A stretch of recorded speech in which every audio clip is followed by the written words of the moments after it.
Shalom, selamat pagi Bapak Ibu sekalian, apa kabar? Semoga Bapak Ibu dan keluarga semua sehat selalu. Mari kita memulai ibadah kita di pagi hari ini. Kita bersaat teduh sejenak.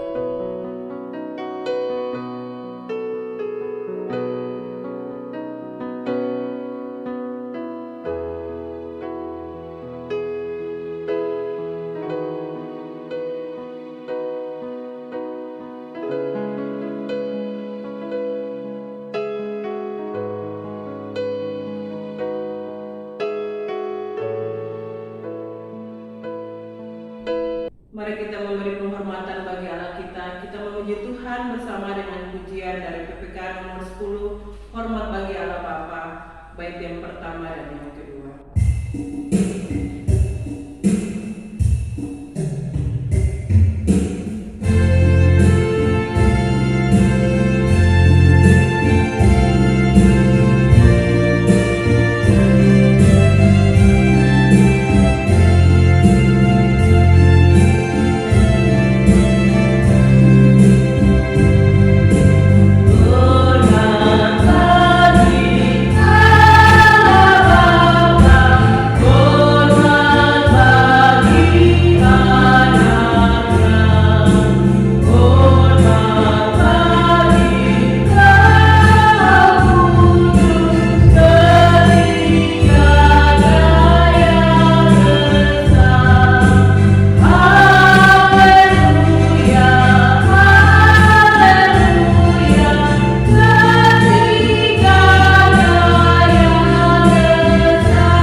Jemaat sekalian, dengarlah nas pembimbing yang akan menuntun kita sepanjang minggu ini yang terambil dari Amsal 27 ayat yang kelima. Lebih baik teguran yang nyata-nyata daripada kasih yang tersembunyi. Mari kita bersatu dalam doa. Bapa kami yang bertahta dalam kerajaan surga, kami bersyukur untuk nafas kehidupan, kesehatan, kekuatan yang masih Tuhan berikan bagi kami sampai saat ini. Tuhan Yesus, kami bersyukur masih ada lagi waktu untuk kami bersekutu bersama dengan keluarga kami di rumah masing-masing. Kami mau memuji, menyembah, bahkan mendengarkan kebenaran firman-Mu pada hari ini Tuhan. Kiranya Tuhan memberkati ibadah kami ini dari awal, pertengahan, hingga pada akhirnya. Hanya mau jadi di dalam nama Allah kami yang hidup. Haleluya, amin. Jemaat sekalian, marilah kita berdiri bersama dengan orang percaya di segala abad dan tempat. Kita mengucapkan pengakuan kita di hadapan Tuhan, pengakuan iman rasuli.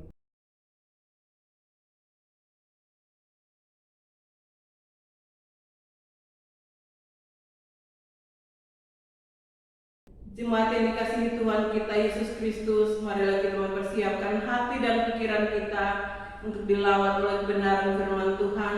Kita menyanyikan pujian dari Kidung Jemaat nomor 402, Kuperlukan Juru Selamat, bait yang pertama dan yang kedua.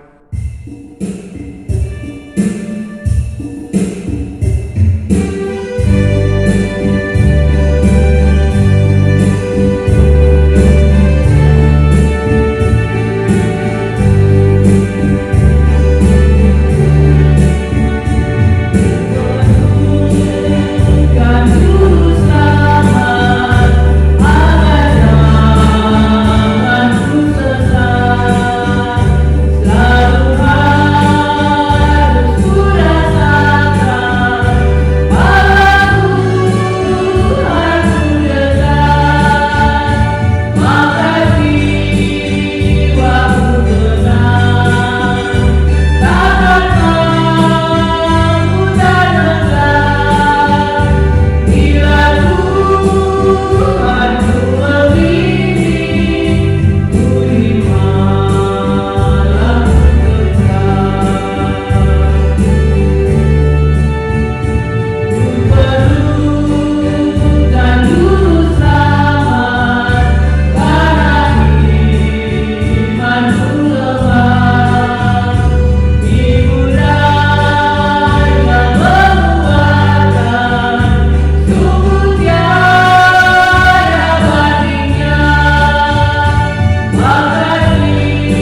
jemaat sekalian yang Tuhan Yesus kasihi, pagi ini kita akan merenungkan firman Tuhan.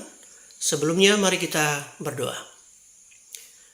Tuhan Yesus, kami sangat bersyukur pagi hari ini kami bisa lagi merenungkan bagian firman Tuhan yang akan kami baca. Tuhan memberkatinya agar kiranya firman Tuhan ini menjadi kekuatan yang baru bagi setiap kami pribadi lepas pribadi. Hamba-Mu yang Tuhan boleh pakai dia untuk menjadi saluran berkat Tuhan. Tuhan urapi dia dengan kuasa darah Tuhan Yesus, agar firman Tuhan ini menjadi kekuatan yang baru bagi setiap kami untuk tetap setia mengikuti Tuhan sampai akhir hidup kami. Ini doa kami di dalam nama Tuhan Yesus, firman yang hidup, kami sudah berdoa. Amin. Pagi hari ini kita akan membaca bagian firman Tuhan dari 2 Korintus pasal 12 ayat 2 sampai ayatnya yang ke-10. Mari kita membaca bersama-sama. Saya akan membaca, Bapak Ibu memperhatikan pada Alkitabnya masing-masing. 2 Korintus 12 ayat 2 sampai ayatnya yang ke-10. Demikian firman Tuhan. Aku tahu tentang seorang Kristen 14 tahun yang lampau, entah di dalam tubuh, aku tidak tahu, entah di luar tubuh, aku tidak tahu. Allah yang mengetahuinya. Orang itu tiba-tiba diangkat ke tingkat yang ketiga dari surga. Aku juga tahu tentang orang itu. Entah di dalam tubuh, entah di luar tubuh, aku tidak tahu. Allah yang mengetahuinya. Ia tiba-tiba diangkat ke Firdaus, dan ia mendengar kata-kata yang tak terkatakan, yang tidak boleh diucapkan manusia. Atas orang itu aku hendak bermegah, tetapi atas diriku sendiri aku tidak akan bermegah selain atas kelemahan-kelemahanku. Sebab sekiranya aku hendak bermegah juga, aku bukan orang bodoh lagi, karena aku mengatakan kebenaran, tetapi aku menahan diriku supaya jangan ada orang yang menghitungnya kepadaku lebih daripada yang mereka lihat padaku atau yang mereka dengar daripadaku. Dan supaya aku jangan meninggikan diri karena pernyataan-pernyataan yang luar biasa itu, maka aku diberi suatu duri di dalam dagingku, yaitu seorang utusan iblis untuk mengocoh aku, supaya aku jangan meninggikan diri. Tentang hal itu aku sudah 3 kali berseru kepada Tuhan, supaya utusan iblis itu mundur daripadaku. Tetapi jawab Tuhan kepadaku, cukuplah kasih karuniaku bagimu, sebab justru dalam kelemahanlah kuasaku menjadi sempurna. Sebab itu, terlebih suka aku bermegah atas kelemahanku, supaya kuasa Kristus turun menaungi aku.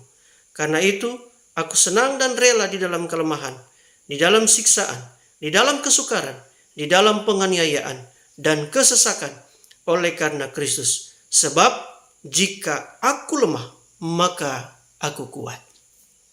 Demikian jauh pembacaan firman Tuhan. Yang berbahagia setiap kita yang membaca, merenungkan, dan juga menjadi pelaku firman Tuhan dalam hidup kita hari lepas hari. Bapak Ibu yang Tuhan Yesus kasihi, pada pagi hari ini kita akan merenungkan bagian firman Tuhan ini dengan satu tema yang sudah diberikan dari PGI, yaitu berharap pada anugerah Allah. Bapak Ibu yang Tuhan Yesus kasihi, pada kenyataannya tidak semua orang ingin hidup di dalam kelemahan. Apalagi jika orang tersebut memiliki kedudukan, bahkan reputasi yang baik. Tidak ada satupun dari saudara dan saya yang ingin kelemahannya diketahui. Kalau boleh, kita berusaha sedemikian rupa sehingga kelemahan kita tidak diketahui oleh orang lain. Inilah yang dilakukan oleh banyak orang di dunia ini, Bapak Ibu, supaya kelemahan-kelemahan mereka tidak diketahui. Yang dilihat hanya yang baik, reputasi yang baik, semua yang baik mereka tonjolkan. Tetapi kekurangan, kelemahannya disimpan demikian rupa supaya tidak ada satupun orang yang mengetahuinya. Melihat situasi ini Bapak Ibu, itu berarti ada banyak orang Bapak Ibu yang menyembunyikan keberadaan dirinya sendiri. Apa yang menjadi kekurangan dan kelemahannya. Pada dasarnya seharusnya Bapak Ibu, kekurangan kelemahan kita tidak perlu kita tutupi. Biarlah ini diketahui supaya yang kuat dapat memberikan kekuatan, topangan, doa bagi kita yang lemah. Demikian juga ketika kita berada di dalam keluarga, sudah pasti Bapak Ibu, ada yang kuat, ada yang lemah. Yang lemah meminta pertolongan kepada yang kuat. Dan yang kuat sudah pasti akan menolong yang lemah, entah itu istri atau suaminya. Tetapi pada dasarnya Bapak Ibu, kita diciptakan dengan kekuatan dan juga kekurangan atau kelemahan. Dengan kekuatan supaya kita tahu bersyukur kepada Tuhan dan menggunakan kekuatan kita untuk kemuliaannya. Dan kita juga diizinkan memiliki kekurangan, kelemahan dalam hidup kita. Supaya kita tahu diri bahwa kita adalah ciptaan. Kita harus sungguh-sungguh berharap kepada Tuhan, Sang Pemilik hidup kita, dan menyerahkan seluruh kelemahan kita agar Tuhan proses itu untuk menjadi kekuatan, untuk bisa menjadi berkat bagi orang lain. Dalam bacaan firman Tuhan kita pada pagi hari ini, kita melihat satu pribadi yaitu Paulus yang sungguh-sungguh menyerahkan hidupnya kepada Tuhan. Bahkan dalam bacaan ini, dia mendorong para pembacanya, orang-orang di Korintus, supaya mereka juga memiliki pengertian yang sama dengan dia. Meskipun mereka memiliki banyak kekurangan, mereka harus bersatu satu dengan yang lainnya. Tidak terpetak-petak atau memiliki golongan-golongan. Karena situasi pada masa itu, jemaat di Korintus terpecah-pecah, bahkan berusaha membuat kelompok-kelompok, dan mereka berusaha supaya kelompok mereka adalah yang terbaik, dan mereka menganggap kelompok yang lain tidak lebih baik dari mereka. Saudara, ini menjadi sebuah ancaman dalam kehidupan kita sebagai orang Kristen. Sehingga Paulus merasa penting dan perlu untuk mengingatkan jemaat pada masa itu dan saudara para pembaca modern pada saat ini, supaya kita semua mengerti bahwa kita diciptakan oleh Tuhan dengan kelebihan untuk menolong orang lain. Kalaupun ada kekurangan, maka itu mengingatkan kita membutuhkan Tuhan dan kita membutuhkan orang lain ketika kita hidup sebagai makhluk sosial yang ada di dalam dunia ini. Ini sama seperti apa yang digunakan oleh Paulus sehingga dia mengatakan dalam bagian firman Tuhan ini bahwa apapun yang aku alami, Tuhan ingin katakan kepada saudara dan juga saya, bahkan Paulus sebagai seorang penulis, cukuplah kasih karunia Tuhan bagi kita. Ketika kita melihat situasi ini, kita masuk dalam situasi yang dialami oleh Paulus.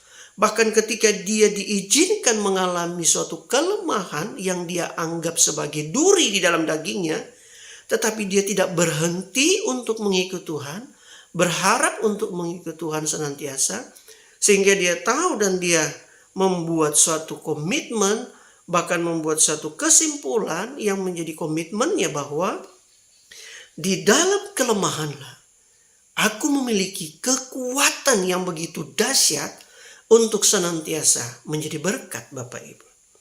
Bapak Ibu yang dikasihi oleh Tuhan Yesus Kristus, dengan demikian ketika kita membaca bagian ini, kita memahami situasi Paulus yang tidak menutupi keberadaan dirinya, kelemahannya, tetapi dia mau mengingatkan saudara dan saya, bahkan pembaca pada masa itu, supaya mereka memahami banyak hal. Yang pertama kira-kira, mereka harus memahami situasi bahwa Tuhan tidak pernah terbatas untuk menolong kita.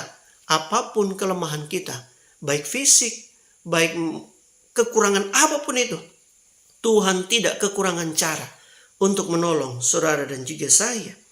Ketika dia tidak kekurangan cara, itu berarti kita tahu bahwa dia adalah Allah yang berdaulat, Allah yang maha kuasa, yang akan senantiasa melakukan yang terbaik bagi saudara dan saya.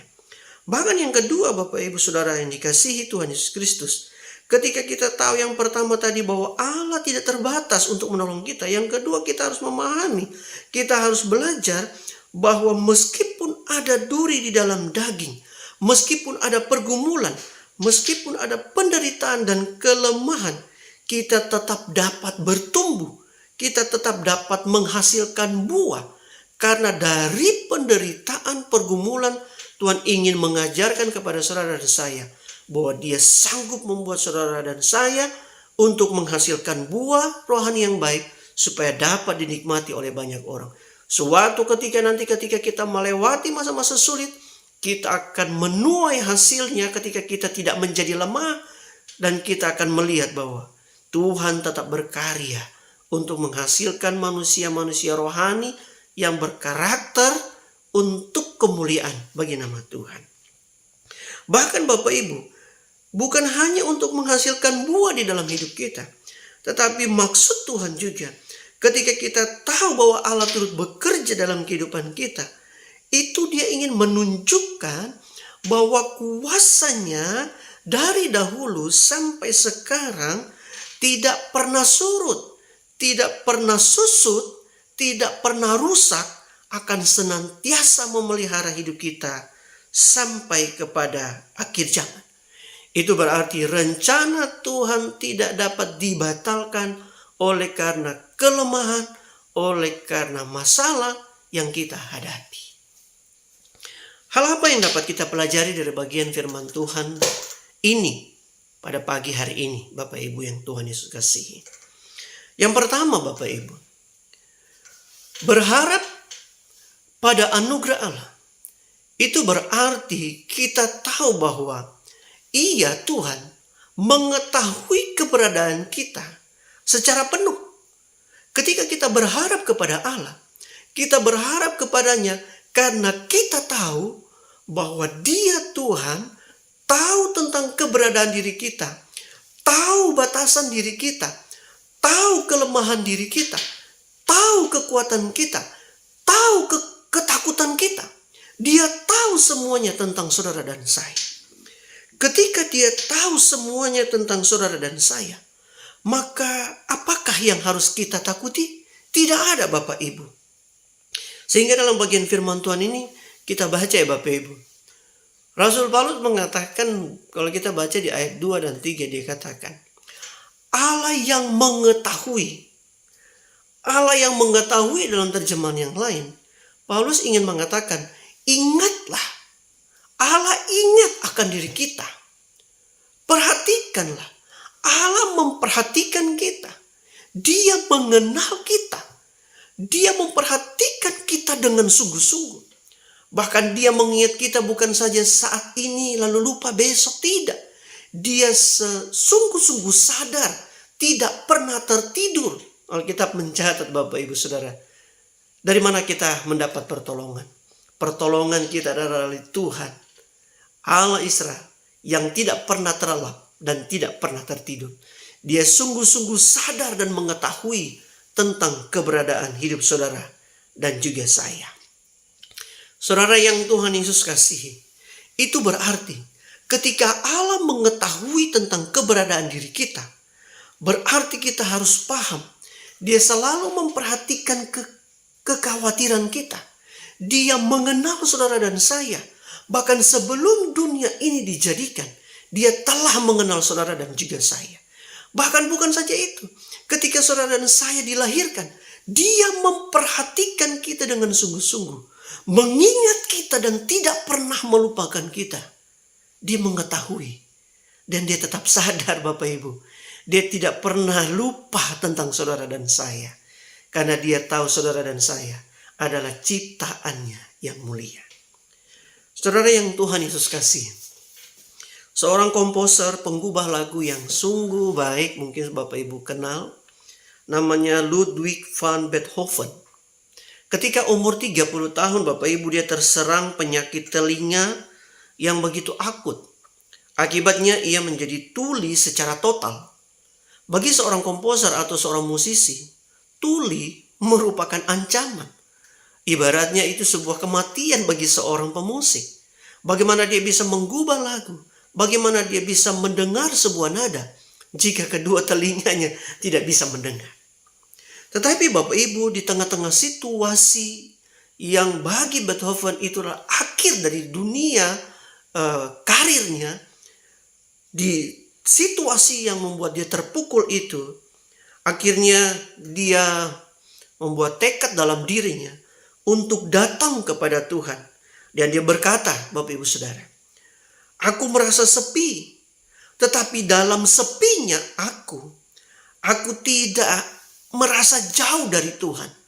Meskipun aku tidak mendengar, tetapi aku merasakan Tuhan begitu dekat, Bapak Ibu. Saudara yang dikasihi Tuhan Yesus Kristus. Terkadang mungkin kita mengalami situasi seperti Ludwig van Beethoven. Di tengah-tengah situasi kita, seakan-akan dunia itu tidak bisa mendengar kita. Dunia bahkan tidak kenal situasi yang kita alami. Orang bahkan tidak mau tahu tentang keberadaan kita dan permasalahan kita. Bahkan orang menjauh dari kita.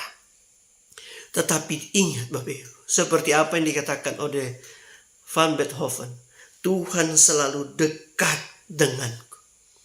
Dalam situasi ketika telinganya tidak bisa mendengar ini Bapak Ibu, dia senantiasa memberikan waktunya kepada Tuhan. Membaca firman Tuhan, merenungkan firman Tuhan. Bahkan Bapak Ibu, dalam kegemarannya itu, dia bertemu dengan satu buku, yaitu Imitatio Christi. Artinya, meniru Kristus. Dalam situasi ini, Van Beethoven akhirnya sampai kepada sebuah kesimpulan bahwa dia harus sungguh-sungguh percaya kepada Tuhan. Dia menempatkan keyakinannya di dalam Tuhan. Karena dia percaya kebaikan Tuhan itu bersifat kekal. Dan jiwanya akan bersuka cita di dalam Tuhan yang abadi. Karena Tuhan akan tetap menjadi gunung batunya. Menjadi terang di tengah-tengah hidupnya.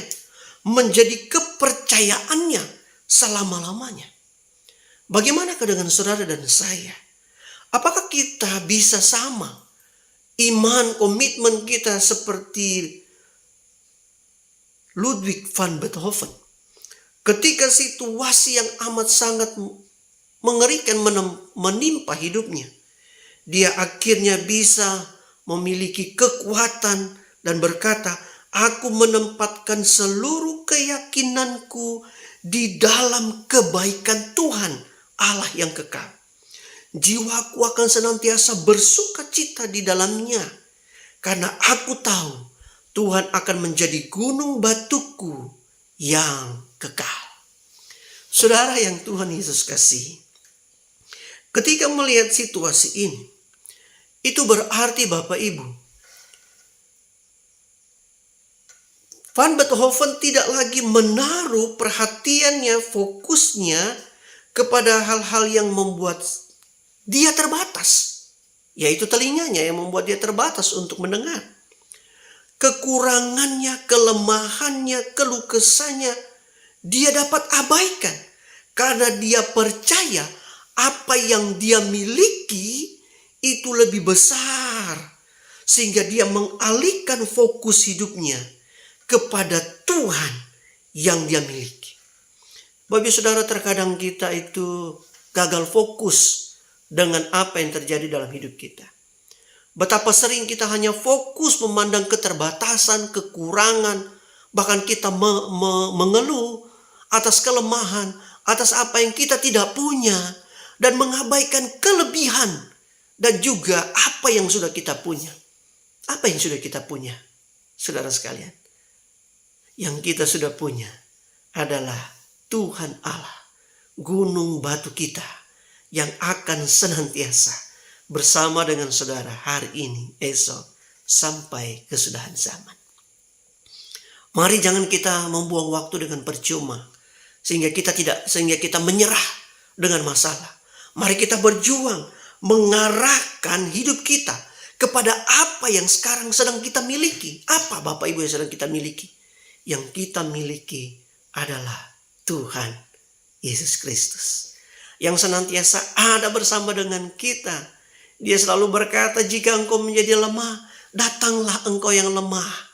Aku akan memberikan kekuatan kepadamu.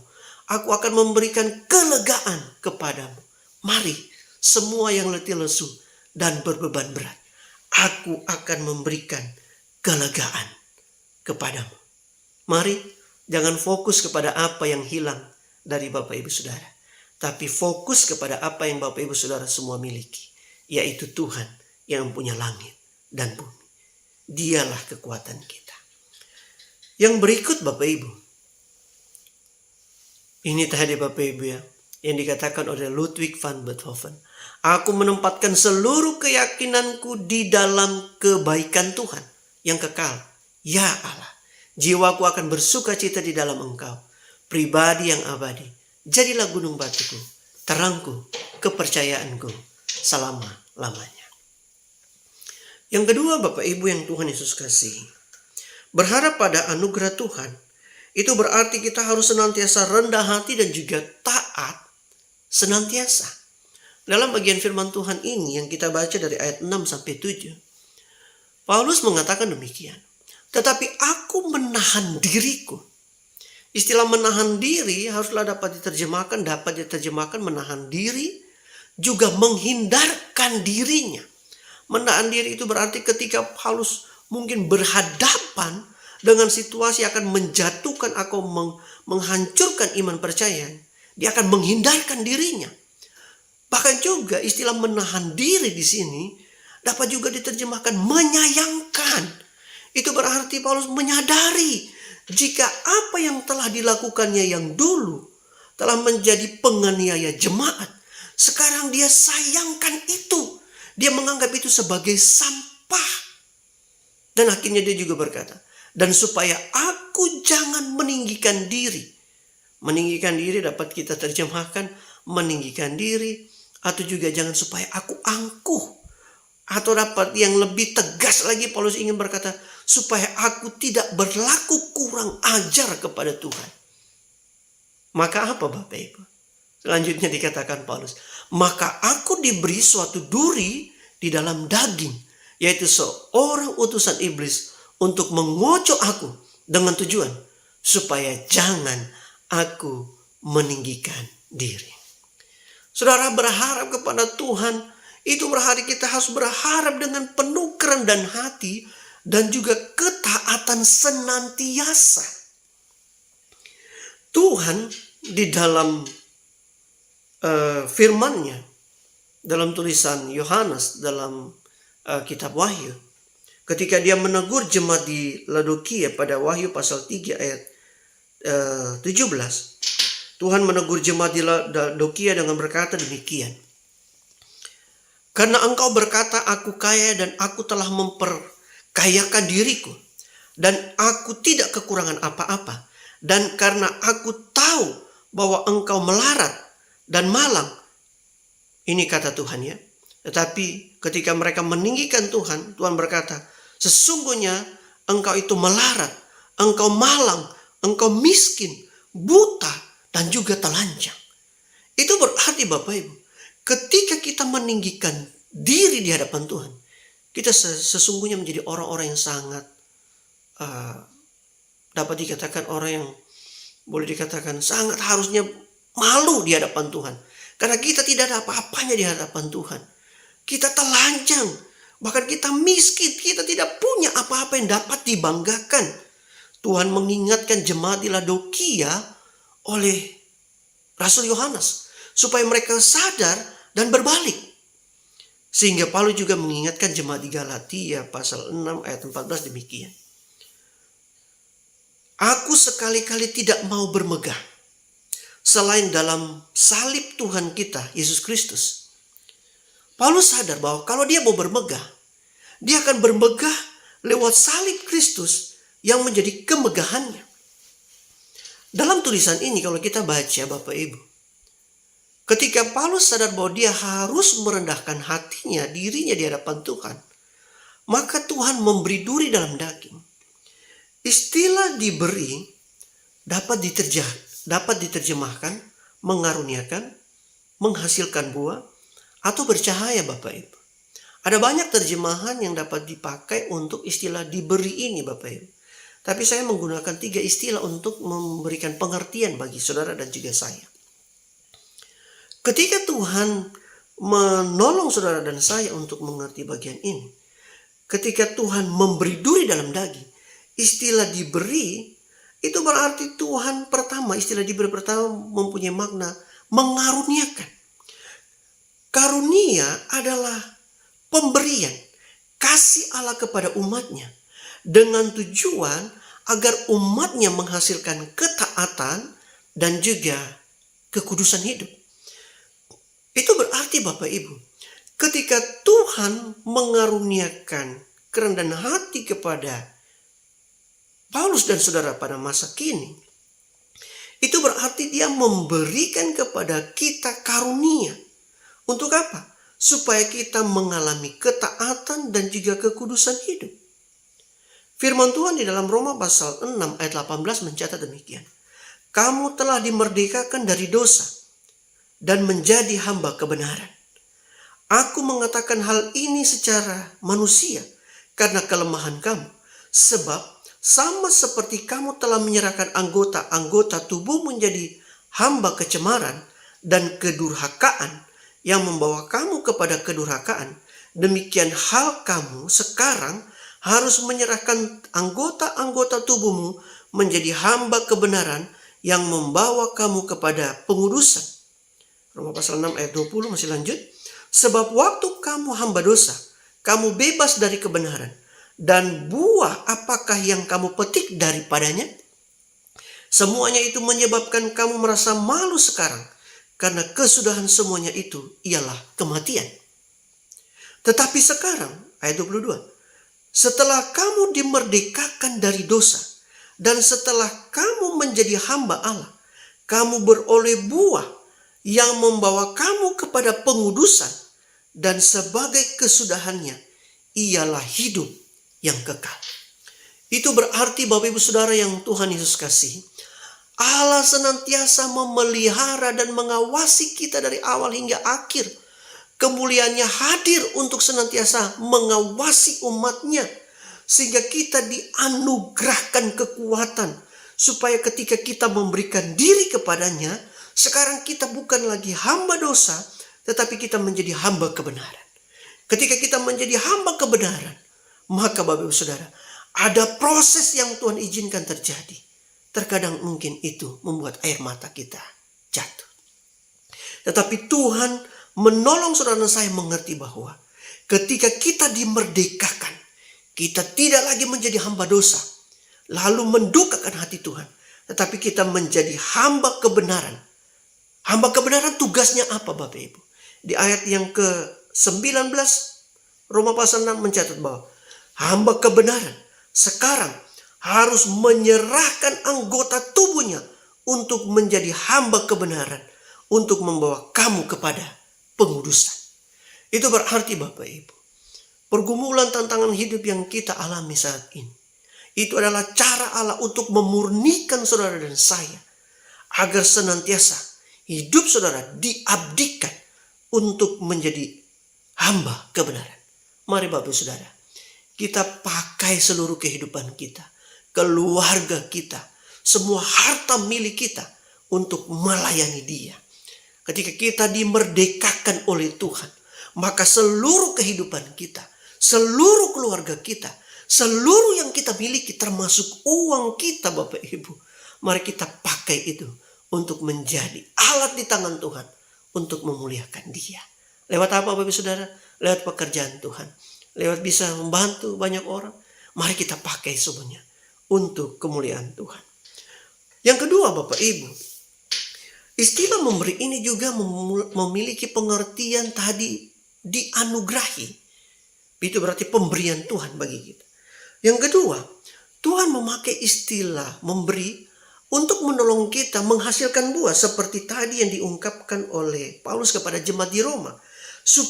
Intinya supaya kita menghasilkan buah yang dapat dinikmati. Istilah buah di dalam Alkitab banyak digunakan sebagai sebuah metafora Bapak Ibu. Metafora apa yang digunakan untuk buah ini? Yang pertama Bapak Ibu, buah digunakan untuk metafora tentang dampak dari seorang yang memiliki karakter yang telah diubahkan oleh Tuhan. Buah berarti karakter yang telah diubahkan, yang telah dikerjakan oleh Tuhan bagi saudara dan saya. Alkitab mencatat dalam Injil Yohanes pasal 15, Bapak Ibu tahu ini bercerita tentang apa. Injil Yohanes pasal 15 ayat 2 sampai 8. Setiap ranting padaku yang tidak berbuah dipotongnya. Setiap ranting yang berbuah dibersihkannya supaya lebih baik, bahkan lebih banyak berbuah. Kamu memang sudah bersih karena firman yang telah kukatakan kepadamu. Tinggallah di dalam aku dan aku di dalam kamu. Sama seperti ranting yang tidak dapat berbuah dari dirinya sendiri kalau ia tidak tinggal pada pokok anggur. Demikian juga kamu tidak berbuah jikalau kamu tidak tinggal di dalam aku. Ayat yang kelima berkata, akulah pokok anggur dan kamulah ranting-rantingnya. Barang siapa tinggal dalam aku dan aku di dalam dia, ia pasti berbuah banyak. Dan catat ini Bapak Ibu, sebab di luar aku kamu tidak dapat berbuat apa-apa. Barang siapa tinggal dalam aku, tidak tinggal dalam aku, ia dibuang keluar seperti ranting yang menjadi kering, kemudian dikumpulkan orang dan dicampakkan ke dalam api, lalu dibakar. Tetapi semua yang tinggal di dalam Allah, dikatakan, mereka akan berbuah banyak. Demikian kamu akan menjadi murid-muridku. Itu berarti Bapak Ibu, ketika kita diberi duri dalam daging, Tuhan menginginkan supaya kita menghasilkan buah. Buah itu akan membuat kita semakin melekat kepada Tuhan, berharap kepada Tuhan.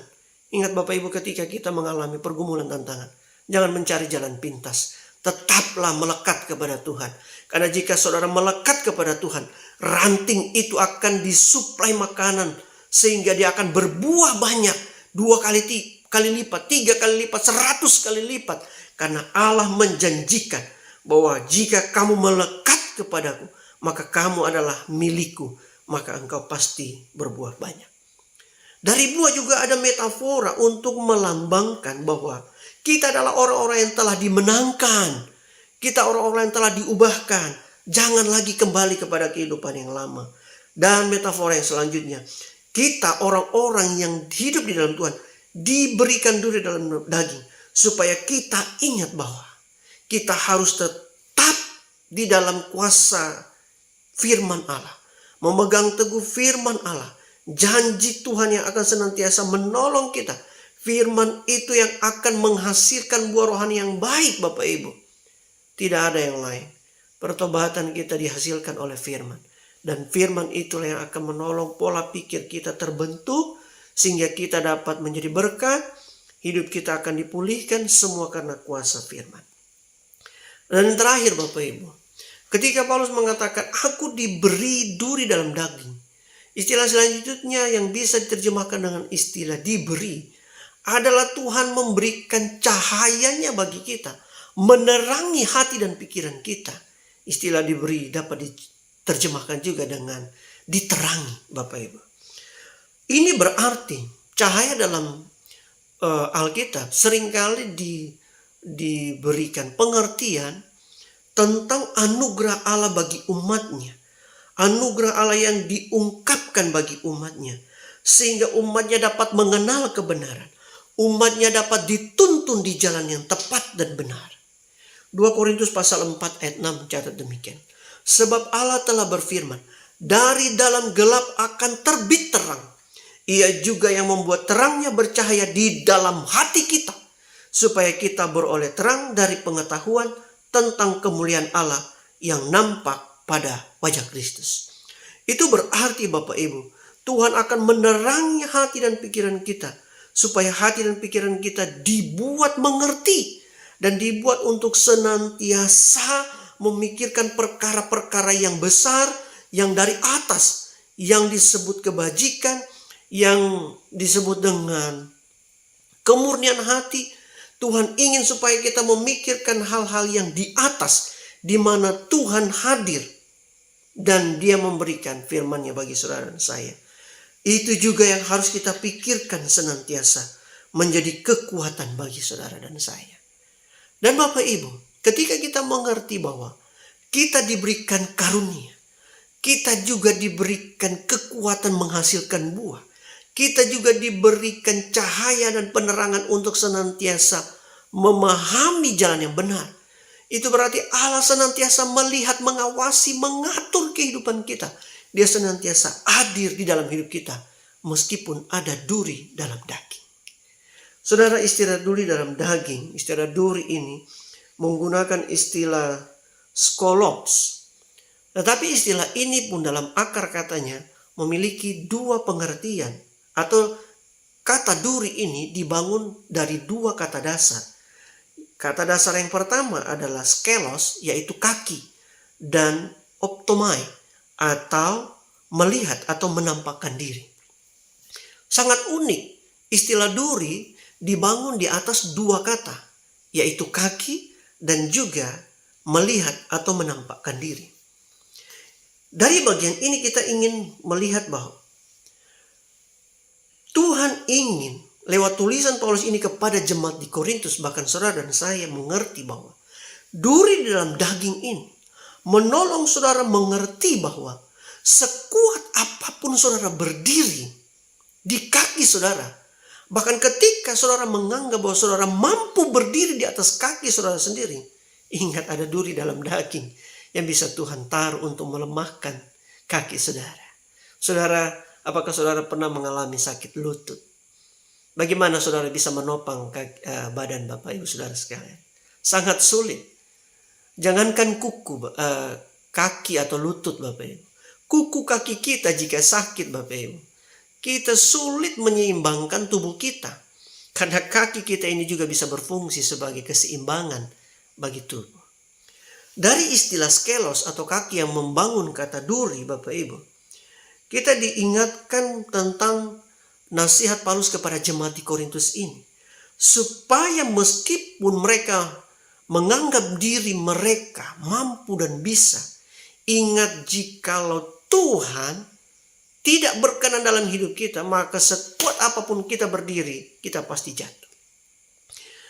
Paulus berkata kepada jemaat di Korintus dalam 1 Korintus 12 ayat 15, andaikan kaki berkata, karena aku bukan tangan, aku tidak termasuk tubuh, jadi benarkah ia tidak termasuk tubuh?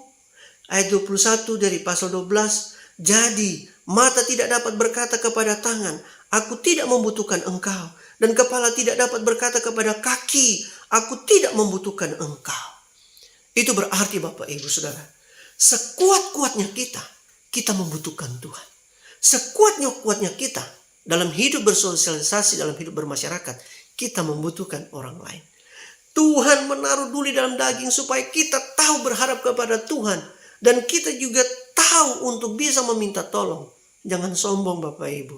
Sekuat-kuatnya saudara membutuhkan orang lain. Sekuat-kuatnya istri bekerja setiap hari, dia membutuhkan suami memberikan kekuatan bagi dia.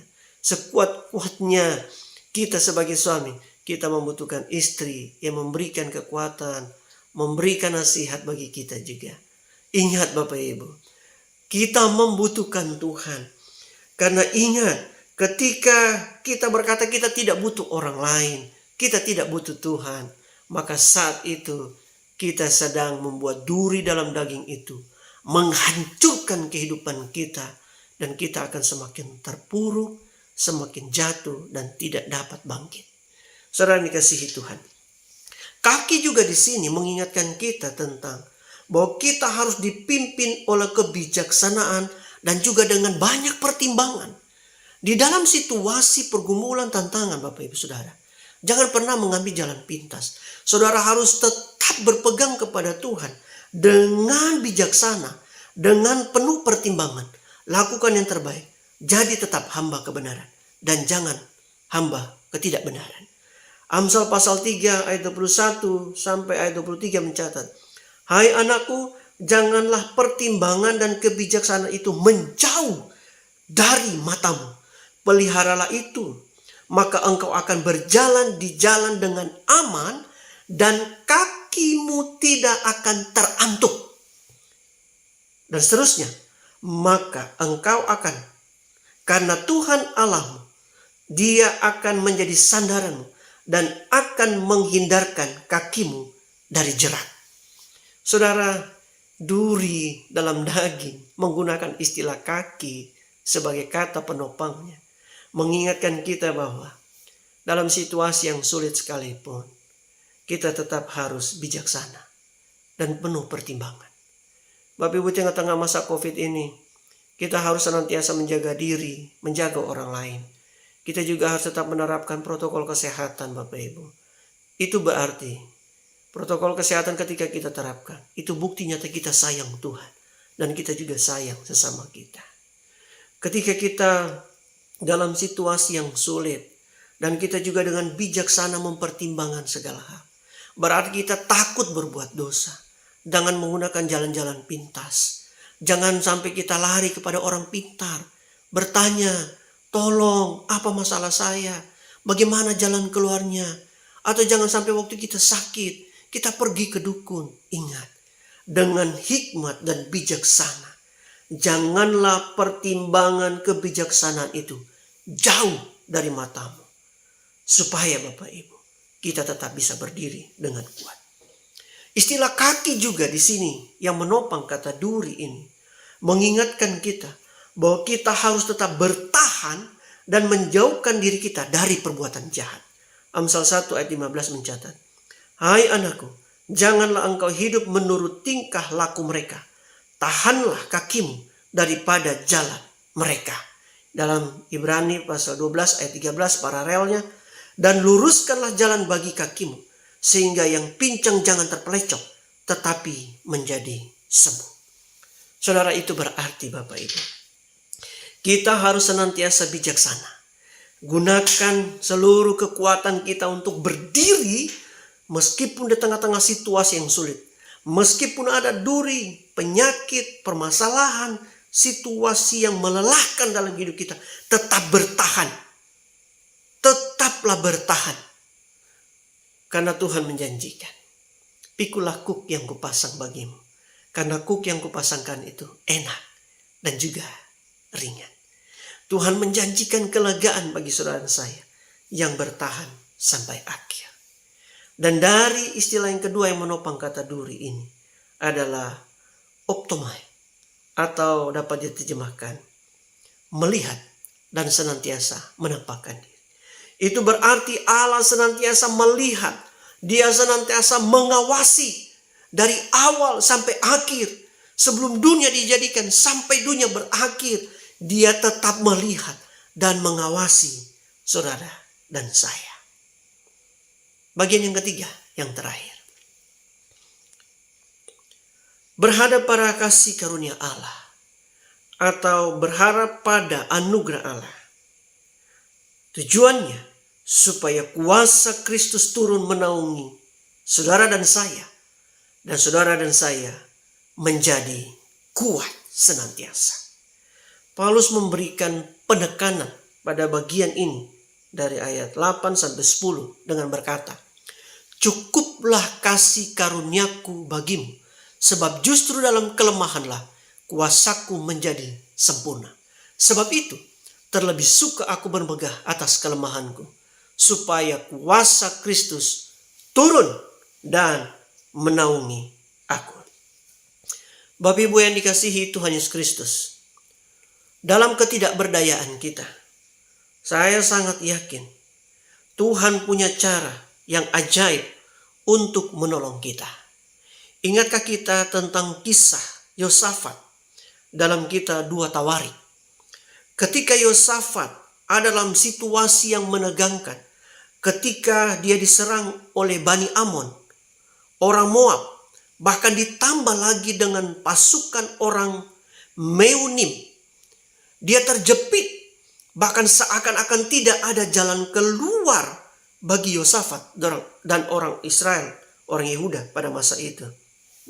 Tetapi Yosafat mengajak orang Israel pada waktu itu, bangsa Yehuda pada waktu itu, supaya mereka mengambil keputusan untuk mencari Tuhan.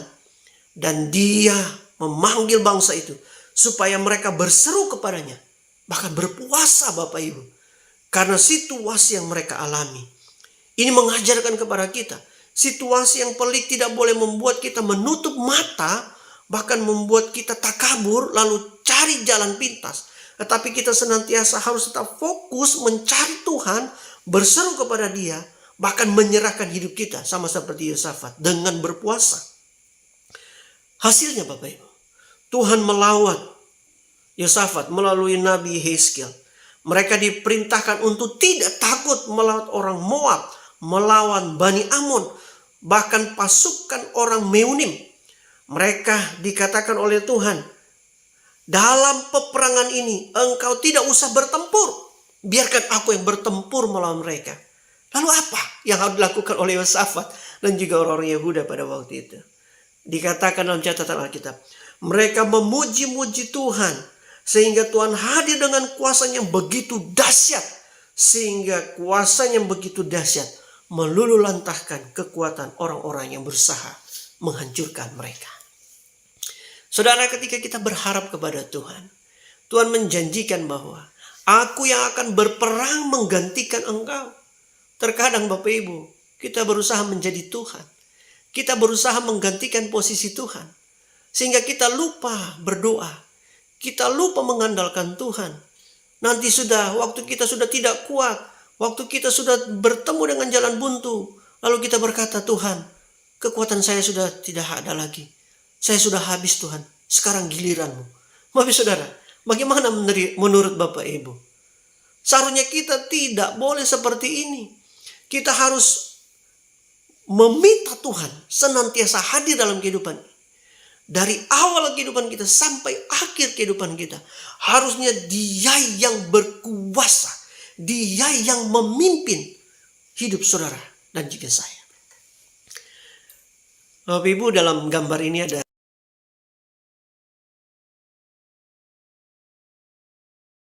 kita sifat berlian itu begitu keras sekali Bapak Ibu. Berlian adalah perhiasan yang bernilai tinggi. Tapi tahukah Bapak Ibu bahwa awal dari berlian hanya dari karbon biasa. Yang hitam, kotor, mudah terbakar. Tetapi melewati proses dan tempaan panas, tekanan yang hebat, berjuta-juta tahun, berpuluh-puluh tahun, maka karbon ini menjadi murni dan begitu kuat sekali Bapak Ibu. Proses ini menjadi perumpamaan bagi kehidupan rohani kita.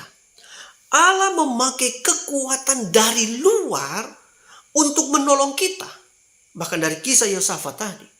Tuhan memakai Bani Amon, Bani Moab, orang Amon, bahkan plus pasukan orang Meunim untuk menjajah orang-orang Yehuda. Tetapi dengan situasi itu menempa orang-orang Yehuda.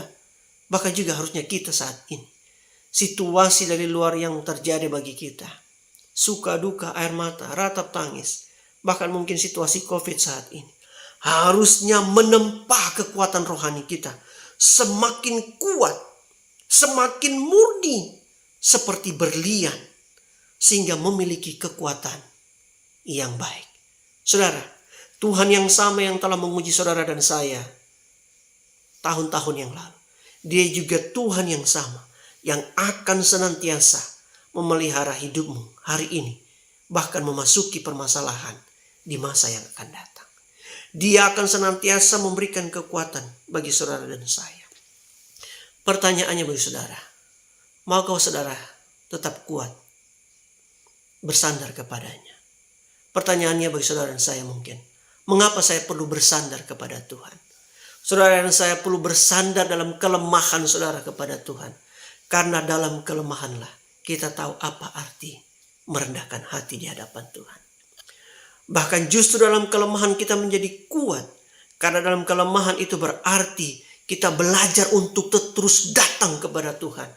Tidak ke tempat yang lain. Kita harus tetap datang kepada Tuhan. Di dalam kelemahan kita menjadi kuat. Karena kita belajar bahwa kita mau menikmati anugerah dan anugerah Tuhan. Lebih dan lebih lagi saudara. Bahkan dalam kelemahan kita menjadi kuat. Karena kita percaya. Justru dalam kelemahanlah kuasa Tuhan menjadi sempurna. Saudara, ketika seorang tenggelam. Dan baru tenggelam. masih memiliki kekuatan yang masih banyak, kita akan sangat sulit menolong dia. Tetapi ketika dia mulai menjadi lemah, kita punya kans untuk bisa menolong dia dengan mudah. Karena dia tidak bisa berbuat apa-apa. Terkadang dalam kelemahanlah Tuhan izinkan kita. Supaya Tuhan dengan mudah sekali membentuk kita. Tanah liat Bapak Ibu, yang Tuhan ingin bentuk. Seorang penjunan yang baik. Dia akan membuat tanah liat itu begitu lembut sekali. Sehingga mudah untuk dibentuk. Saudara, terkadang Tuhan membuat kita menjadi hancur. Supaya dia mudah untuk membentuk kita kembali. Pertanyaannya, maukah saudara dibentuk oleh dia? Maukah saudara memberi hidupmu kepada dia? Maukah saudara berharap kepada anugerahnya yang mampu untuk memberikan kekuatan baru bagi saudara dan saya? Terus percaya, terus berharap. Dalam kelemahan, kuasa Allah sangat sempurna. Tuhan Yesus memberkati. Mari kita berdoa. Tuhan Yesus, kami bersyukur pagi hari ini bisa membaca firman-Mu dan merenungkan firman-Mu. Berkatilah firman-Mu menjadi kekuatan baru bagi kami semua. Di dalam nama Tuhan Yesus kami berdoa. Amin. Selamat pagi Bapak Ibu, Tuhan Yesus memberkati. Shalom. Puji Tuhan untuk firman-Nya hari ini.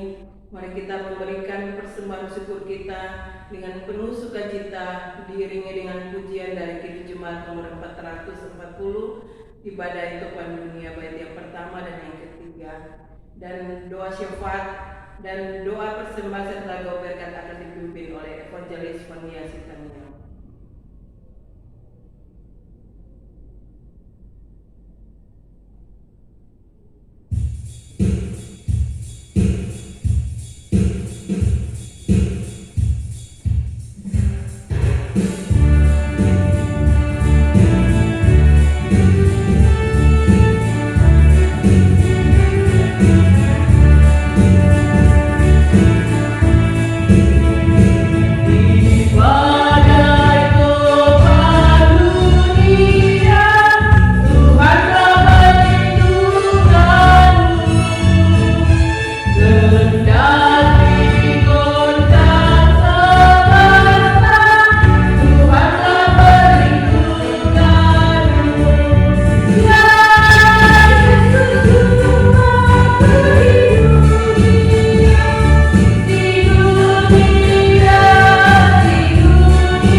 bersyukur untuk setiap hal yang Tuhan perbuat dalam kehidupan kami.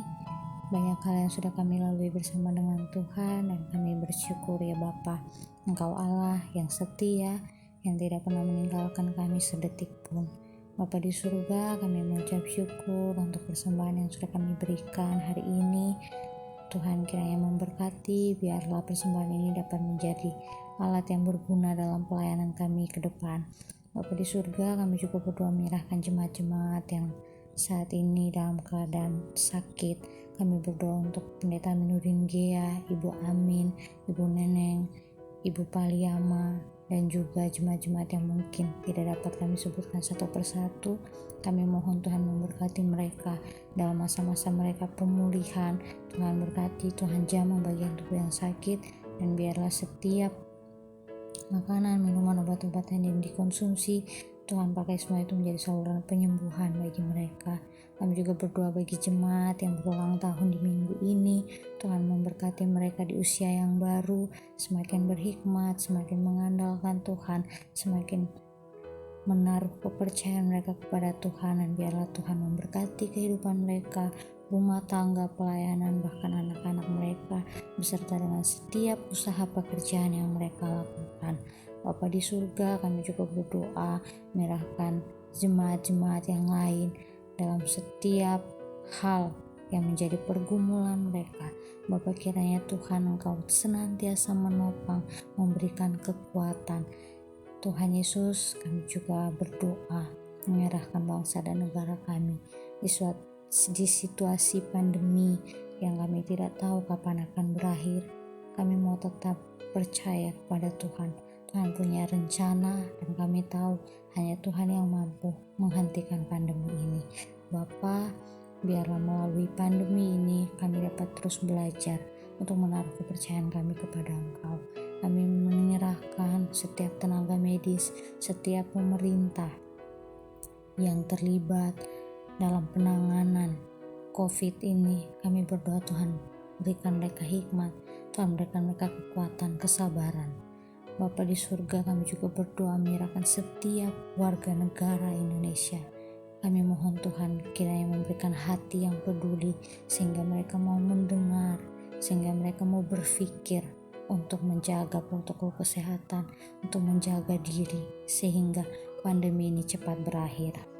Ya Bapa, kami juga berdoa menyerahkan Paut Petra yang sudah mulai berjalan beberapa hari ini melalui sekolah online. Tuhan berkati bunda-bunda supaya mereka dapat mengajar dengan sabar. Bahkan anak-anak juga Tuhan berikan mereka kepintaran, kecerdasan, sehingga mereka dapat memahami setiap pelajaran yang diberikan. Tuhan Yesus, kami juga berdoa menyerahkan pelayanan yang ada di Malabotom. Kami berdoa untuk keluarga Sitompul yang Tuhan percayakan untuk melayani di sana. Kami tahu Tuhan yang lebih mengenal mereka, Tuhan yang lebih tahu apa yang mereka butuhkan dan perlukan dalam pelayanan di sana. Kami mohon Tuhan yang mengurapi, Tuhan yang memperlengkapi keluarga ini, sehingga keluarga Sitompul selalu menjadi berkat dan sukacita bagi jemaat yang ada di sana. Kami berdoa biarlah melalui keluarga ini dan pelayanan yang mereka kerjakan, nama Tuhan selalu dipermuliakan. Terima kasih Tuhan Yesus, terima kasih. Ini doa dan harapan kami ya Bapa, ke dalam tangan kasih-Mu kami menyerahkan doa-doa ini, karena kami tahu Tuhan yang mendengar dan Tuhan yang akan menjawab tepat pada waktunya Tuhan. Jemaat sekalian, arahkanlah hati dan pikiranmu kepada Tuhan dan terimalah berkat-Nya. Kasih karunia dari Allah Bapa, anugerah keselamatan dari Tuhan Yesus Kristus, dan sukacita serta penghiburan dari Roh Allah yang kudus mengalir di tengah-tengah keluarga jemaat sekalian, mulai hari ini sampai selama-lamanya. Amin.